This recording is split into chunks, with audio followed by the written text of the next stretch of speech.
Hello, akkam jirtu fayyuma nagaa keessanii jirtu bagaa ayyaana waggaa haaraa geessanii 2022 bara gammachuu bara milkaa'inaa isiniif haa ta'u jedha. Har'a seera afaan Oromoo irra deebii akka isiniif ta'uuf isin yaadachiisuufan viidiyoo kana hojjedha. Seerota kana beektu I'm sure garuu yoo irra deebine gaariidha. Immoo haala gabaabaa ta'een isiniif ibsuu barbaadaniif akka isin yaadattanitti seerota kana afaan Amaariffaa fi Ingiliffaatiinis isiniif nan dhiyeessa kan isinitti toletti gargaaramuu dandeessu. Kun afaan Oromootiin seerota afaan Oromoo gabaabsee isiniif dhiyeessuu barbaada. Akkuma beektan afaan Oromoo akkuma ittiin haasa'aa jiru akka dhaga'aa jiru sagalee baay'ee qaba. Sagaleen kun hundumti isaa garuu sagalee seera ta'e irratti seera ta'e keessatti walitti kurfaanii group ta'anii jechuudha. Kurfaanii seera kana haalattiin hojjechiisu jechuu dandeenya jechuudha walumaa gala. Haa ta'u garuu itoo sagalee duwwaa sagalee kophaatti ilaallee sagaleen tokko haala ittiin dhiyaatu yoo xinnaate haala sagalee 5 qaba afaan Oromoo keessatti. Fakkeenyaaf jechoota sagalee tokko haa fudhannu sagalee raa jedhu haa fudhannu fakkeenyaaf. Raa sagalee qabnu keessaa tokkodha. Abaa caadaa ifa gaamma dhumaatti sagalee qaban keessaa raawun tokkodha. Just picking godhe malee hundi kamiyyuu fudhachuu nan danda'a. Tokko raa sagaleen raa kun ituu hin dhaga'amin baay'ee xiqqoo ta'ee iddoo taasifnu jira. Fakkeenyaaf sagalee irra butaa agguu ta'u. Agguuraan irra butaa ta'ee dhufu. Agguuraan irra butaa ta'ee dhufu raa baay'ee gabaabsinee sagalee ituu akka gaariitti hin dhaga'amin dubbanneerra dabarra jenneerra dabarra. Fakkeenyaaf sagalee raan keessatti argamu sagalee irra butaa naaf fidaa tokko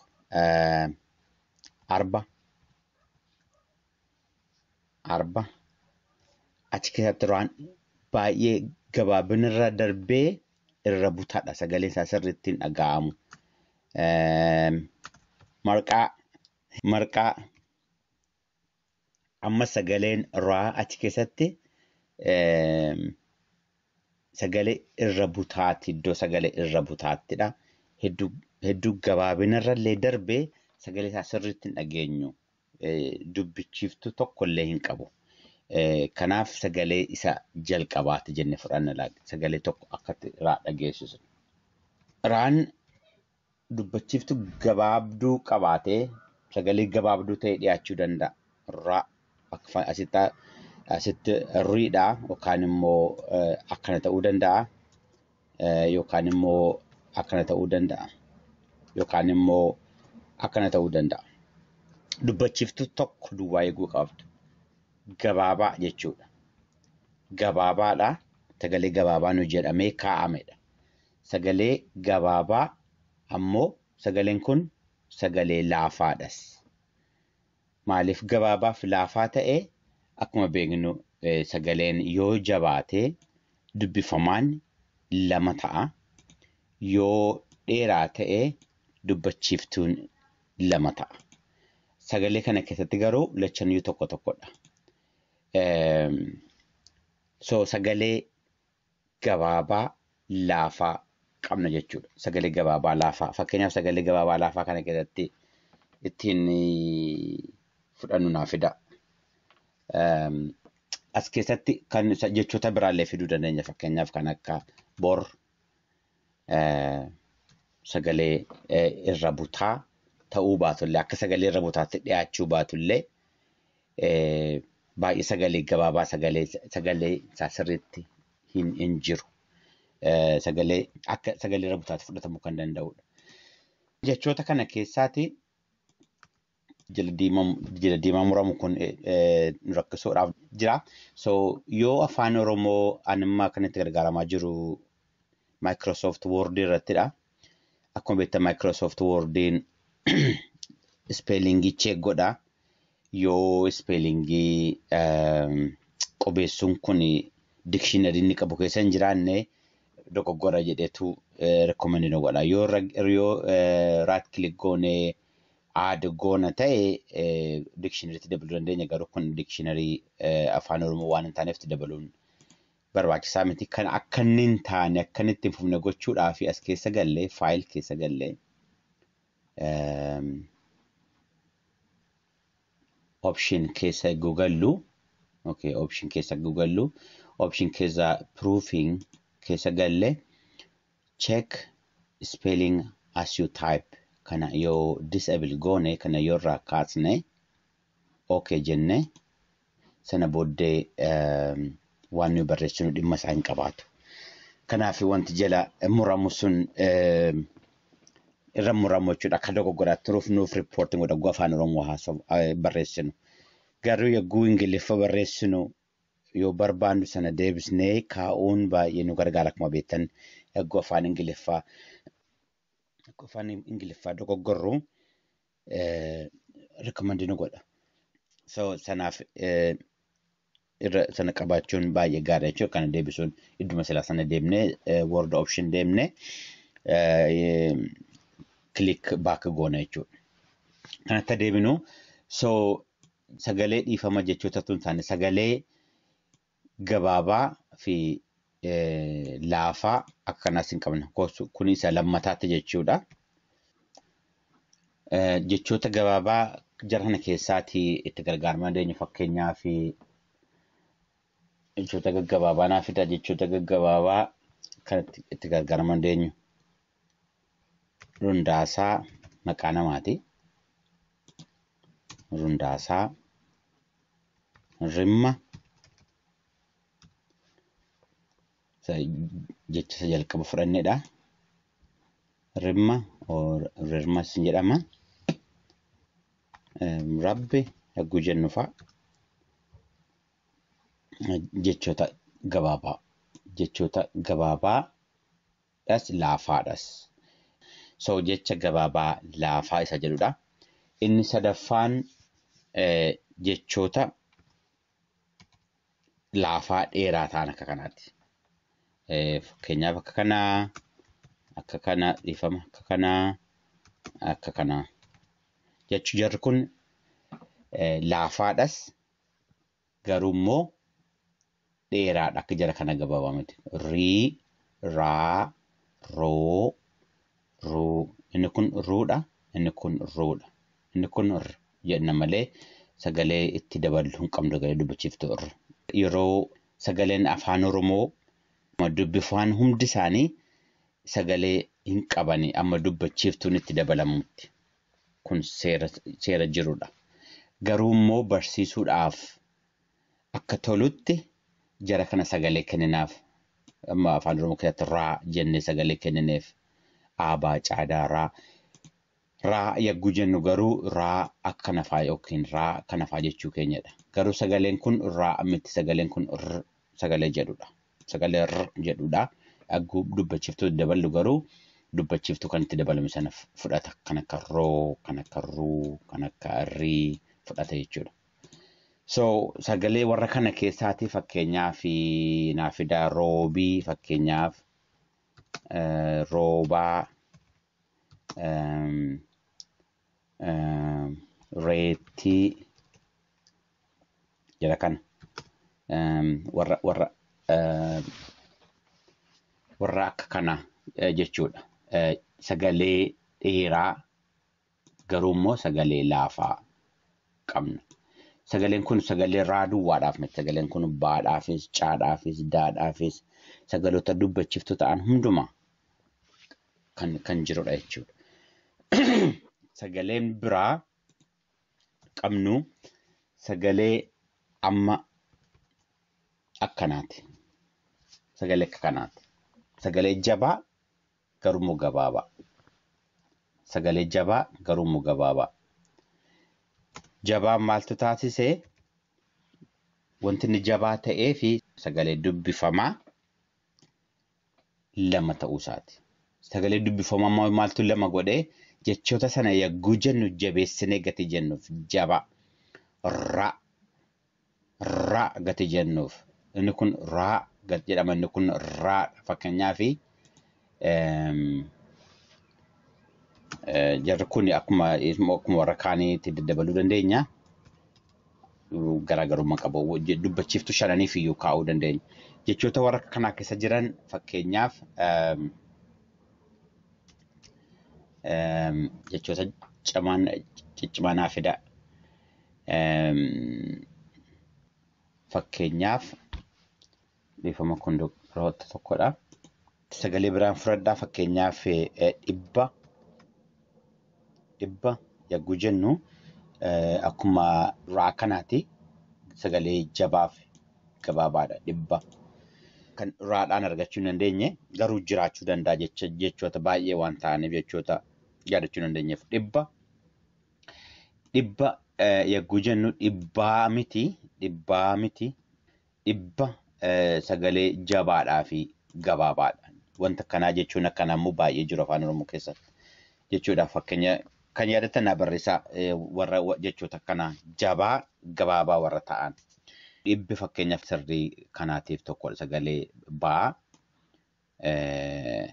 jabaa gabaabaa ta'e tokko kan biraa isiniif dabala. Sagaleen inni biraa akkuma ilaalaa jirtan sagalee jabaa fi dheeraadha. Sagalee jabaaf dheeraa. Sagalee jabaaf dheeraan kun lachaniyyuu dabilii qaba jechuudha. Fakkeenyaaf dabilii qabaa, dabilii qabaa, maaliif dheeraa waan ta'eef dabilii qaba. Sagaleen jarri kun jabaadhas dheeraadhas.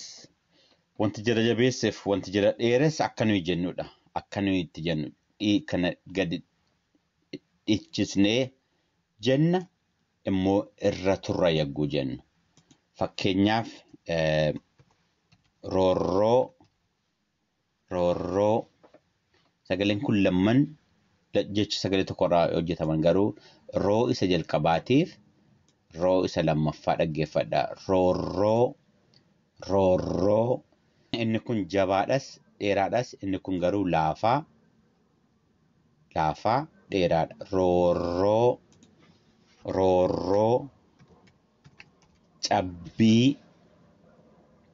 cabbii inni kun akkuma beektan gabaabaadha laafaadha. Inni kun immoo jabaa dheeraadha. Jabbii reettii jarri kun warra jabaaf dheeraa jedhamanidha. Akkuma amma arginu sagalee adda addaa qabna jechuudha. Sagalee akka irri bitaatti gargaaramnu sagalee laafaadhaa fi gabaabaa, sagalee laafaa dheeraa, sagalee jabaa gabaabaa, sagalee jabaa dheeraa. Sagalee akka kanaatu afaan Oromoo keessa jira. Sanarraa kaa'ameeti seeronni afaan Oromoo kan qophaa'an jechuudha. Seeronni afaan Oromoo akkuma beektan seera gabaabaaf dheeraa qabna. Gabaabaaf dheeraa. Seera laafaaf jabaa qabna. Seera irra butaa qabna. Ammoo seera hudhaas jira. Seerri hudhaa akkuma beektan seera dubbachiiftuu haala ittiin dubbachiiftuu haasofnu haala itti barreessinu kan mijeessedha. Sana tokko tokkoon ilaalla booddee. Gara seeraatti hagguu ilaallu kun sagalee afaan Oromoo qabudha. Sagaleewwan afaan Oromoo qabu sagalee adda addaati. Akkuma ilaallu sagalee iddoo shanitti hiramuu danda'amudha. sagalee iddoo shanan kana keessaati sagalee irra butaa yookaan sagalee dubbachiiftuu tasayyuu hin qabne. Fakkeenyaaf jarri kun baay'eedha. All, as, fakkeenyaaf an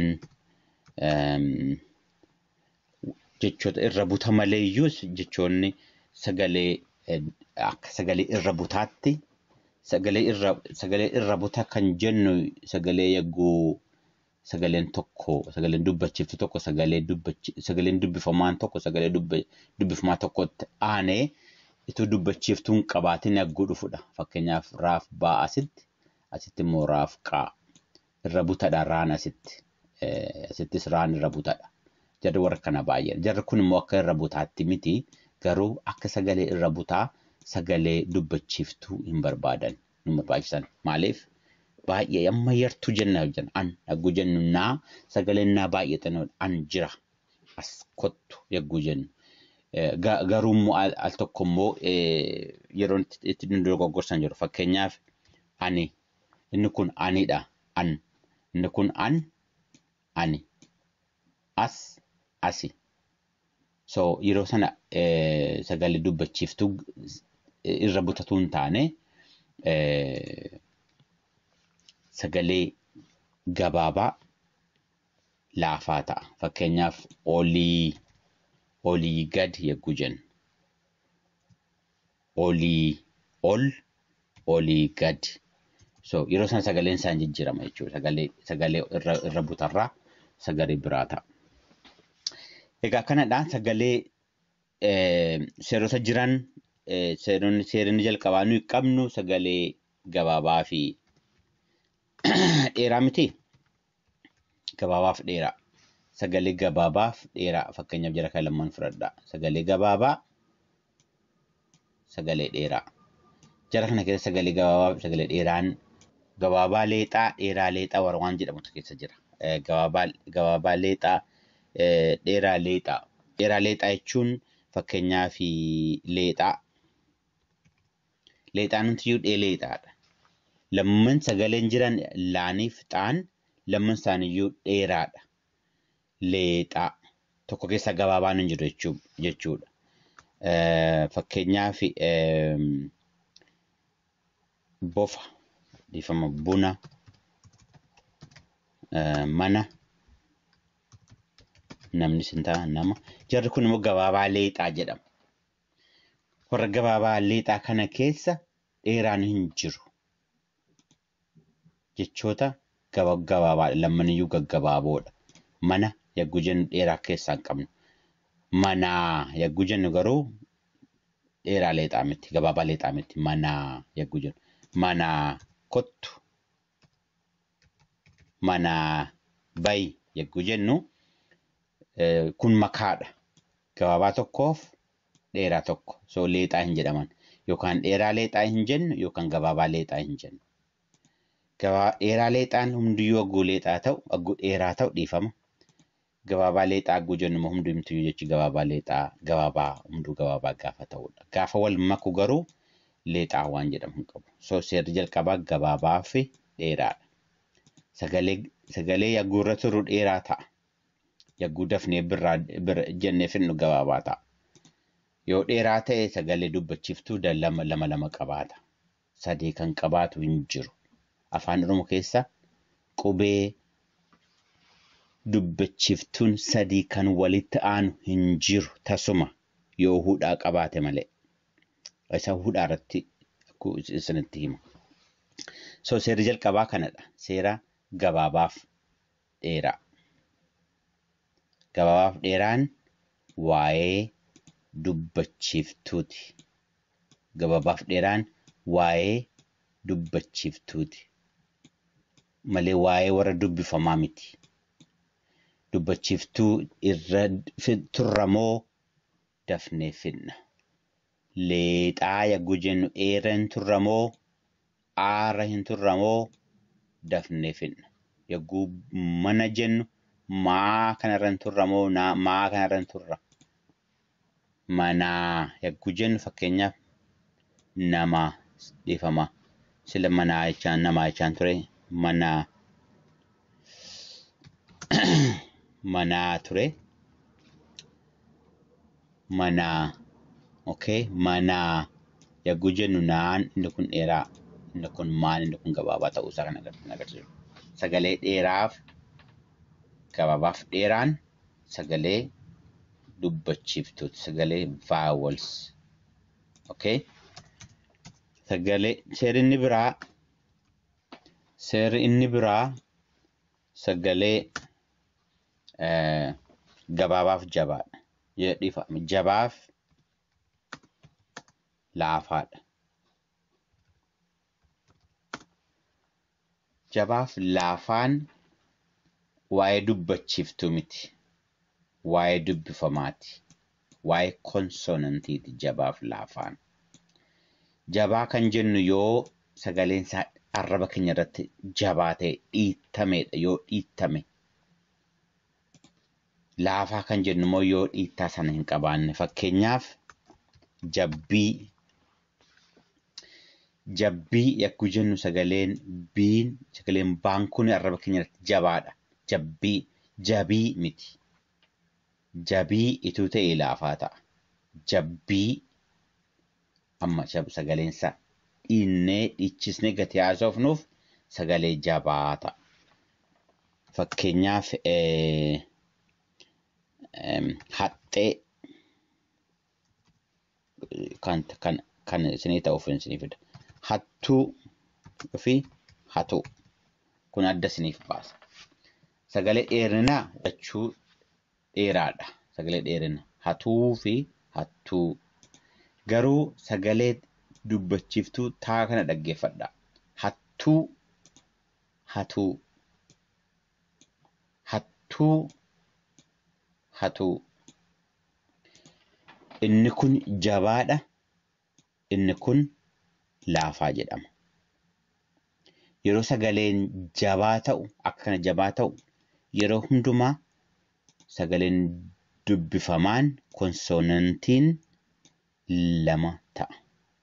Konsonantiin bifa tokkoo lama ta'ee barreeffama.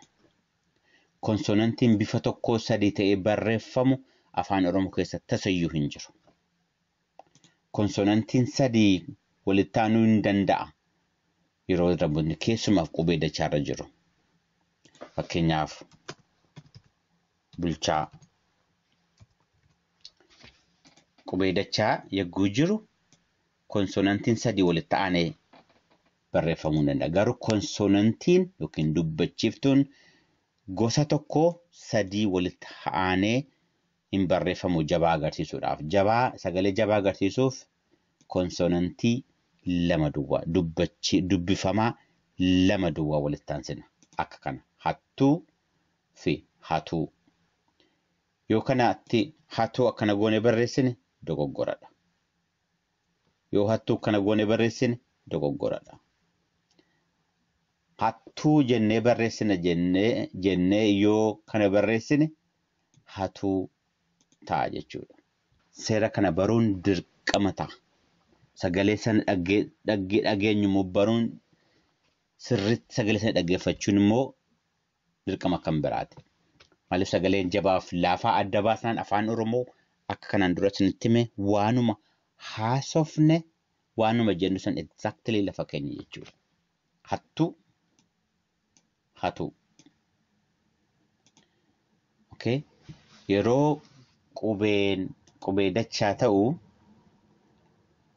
garuu akkana hin goonu. Fakkeenyaaf dachaa fudhadhaa. Dachaan sagaleen chaa jedhu sagalee jabaadha. Garuu gatii sagalee jabaa ta'eef akkana jennee akkana goonee hin barreessinu. Sagaleen dachaan warri akka chaa, dhaa, phaa, tsaa sagalee dachaa warri jedhaman yeroo baay'ee sagaleen isaan uuman sagalee jabaadha. Haa ta'u malee garuu jabeessinee hin barreessinu. Fakkeenyaaf hadhaa fudhadhaa. Hadhaan kun sagalee yagguu jennu jabaadha sagaleen isaa hadhaa. Hadhaa miti. hadhaa sagaleen afaan jecha Oromoo keessa jiru hadhaan hadhaa garuu hadhaan gati jabaa ta'eef akkana goonee hin barreessinu. Qubeen dachaa already dachaadha. Dachaa lammataa hin barreeffamu seera afaan Oromooti. Okay. Kanadha. Kan biraa seerri kan biraa kan jiru seera irra butaate already seera irra butaate nitti mira. Seera irra butaa wanti inni fidu tokko seerri baramuu qabu tokko bakka seerri irra butaa jiru sagaleen inni taanu jabaadha. Afaan Oromoo keessatti fakkeenyaaf arba sagalee kana keessa baan sagaleen isaa jabaadha. Arba, arma, bulguu sagaleen warri irra butatti aananii dhufan jabaadha. Garuu haa ta'u malee eggii ajabaayyuu haa ta'an malee sagalee dabalataa itti hin daballu. Sagalee dabalataa itti hin daballu kun common mistake. Dogoggora hedduu argamu afaan Oromoo keessatti barreessama. Jarri kun bakka irra butni jirutti sagaleen haa jabaatu yommuu malee sagalee kan biraa sagalee dhiifama qubee kan biraa jabaa agarsiisuudhaaf qubee kan biraa itti hin daballu. Sana seerri irra butaa kan jiru. Sana yaadachuu qabna yeroo barreessinu. Irra bunni jiraannaan sagaleen inni itti aanu jabaadha. Haa ta'u malee sagalee itti aanu sana jabaa isaa agarsiisuudhaaf qubee kan biraa itti hin daballu. Kun seera irra butaati. Dhiifama. Seerri inni kan biraa inni taanu seera hudhaati. Seera hudhaa. Hudhaan apostrophe afaan Ingiliffaatiin jedhama.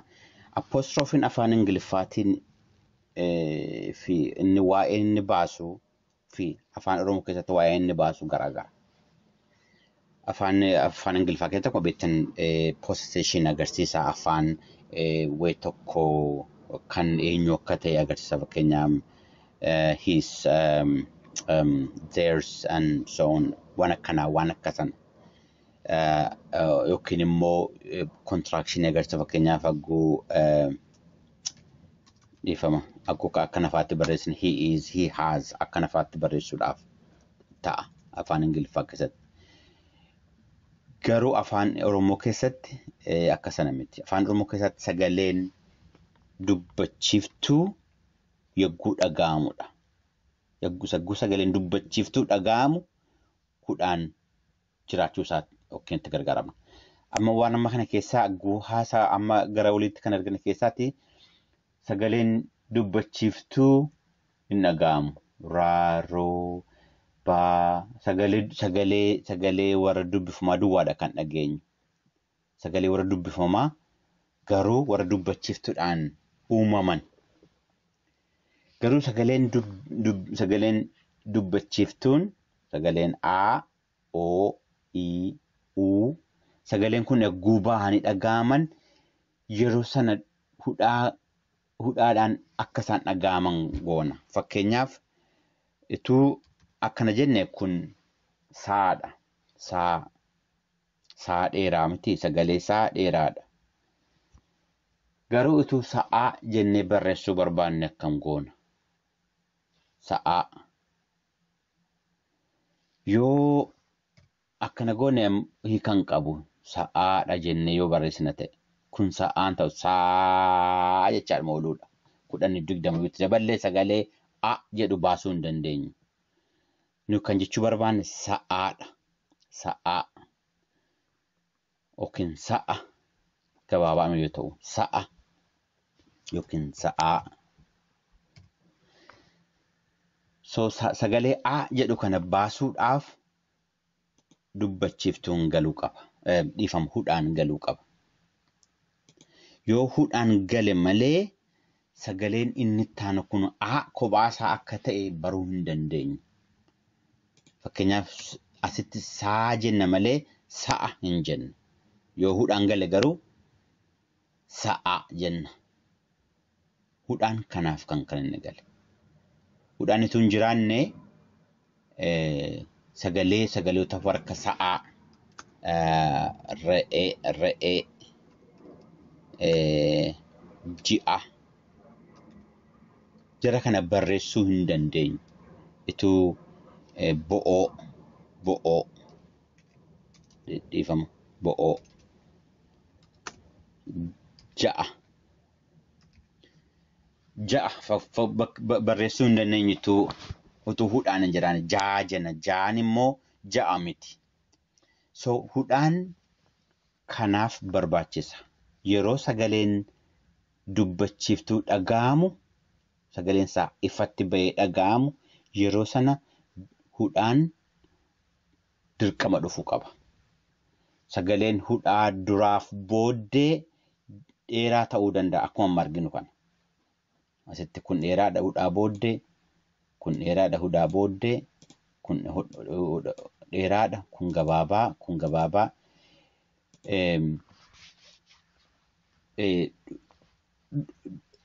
Fuulduraaf dudduubaan illee haa ta'u kan dheerinaaf gabaabina isaa murteessu sagalee nuyi baasnu sanadha. Sagalee nuyi jennu sanadha.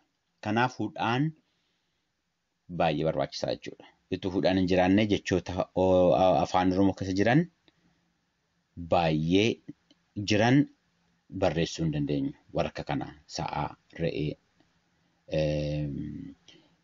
ja'a jechoota baay'eetu jiru. Iddoo tokko tokkotti garuu waan hin barbaachisne fakkaata. Fakkeenyaaf ji'a. Inni kun sagalee jecha biraadha, sagalee biraadha. Inni kun sagalee biraadha. Hudhaan maaliif barbaachisa yoo jenne sana mormuu dandeenya. Jechoota akkanaa bakka jechoonni sagaleen adda addaa dhufanitti hudhaan dhiisuu dandeenya jechuu dandeenya ta'a. Amma yoonaatti seerri akka kanaa hin baane malee hudhaan bakka sagaleen dubbachiiftuu wal fakkaataa ta'u qofa itoo ta'ee akka warra kanaa jechuudha. Dubbachiiftuu wal fakkaataa yookiin gosa tokkee yaggoo walitti dhufan akkasumas gargaaramuun dirqama ta'a. Yaggoo jechuun akka kanaa jijjiiru warri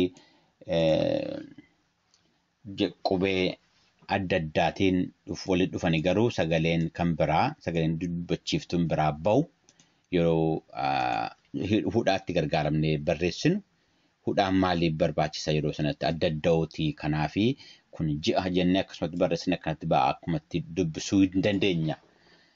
Nama dogoggorsu kana dubbisuun jechuun huma danda'ama ture ji'a. Fakkeenyaaf asitti ji'a kanatti. Asitti garuu tokkoon hin jirre dubbisuun hin danda'amu, tokkoon hin jirre dubbisuun hin danda'amu. Kanaaf yeroo sanatti dirqamadha jechuudha. So afaan Oromoo barreessuu fi dubbisuu keessatti jarri kun seeronni amma argine kun hedduu barbaachisaadha. Jara kana walitti bubbunne malee kan seera kun seera kophaa, kun seera kophaa ta'uu danda'a. Akkuma kana jabaa fi laafaanis seera kophaa ta'uu danda'u. Maaliif wanti walitti hidhuu hin jiru garuu walii wajjiniin yoo akka hattuu fi hatuu kana wal biratti yoo barsiisan barataadhaaf hin gala yaada jiruudhaaf walitti hidhamani malee wanti jallamansee akka seeratti walitti qabsiisuu hin jiru. So akka walumaa gala akka seera asii lama gajjallaa kana lama akka seera ja'a qabnutti fudhachuu dandeenya. Seeronni kan biraa immoo nima jiru seeronni punctuation xumurtoota afaan Ingiliffaatiin badaa garaagarummaan qabdu. Full stoppiidha dhuma himaarratti kan dhufudha. Wanti baay'een punctuationiin jiranii afaan Ingiliffaatiin waan fakkeenyaaf gaaffiin mallattoon gaaffii irratti dhufa. Badaa waan Ingiliffa beekna taanaan jechuun seera Ingiliffaa beekna taanaan sana barachuun badaan waan garaagarummaan isaa waan jabaa guddaa hin taaneef jechuudha. Egaa kanadhaa justice yaadachuudhuma afanii kanuma immoo iddoo biraarratti sirriitti nan godha yoo dhiifama irra nan deebi'a afaan biraatiin afaan isiniif ta'een barachuu dandeessu kaayyoon koo akkasiin barattan akkasiin progress deemtanidha. Itti jabaadhaa warri barachaa jirtu namoonni baay'een itti gammada. Ulfaadhaa galatoomaa jedha guyyaa gaarii bara gaarii nagaatti.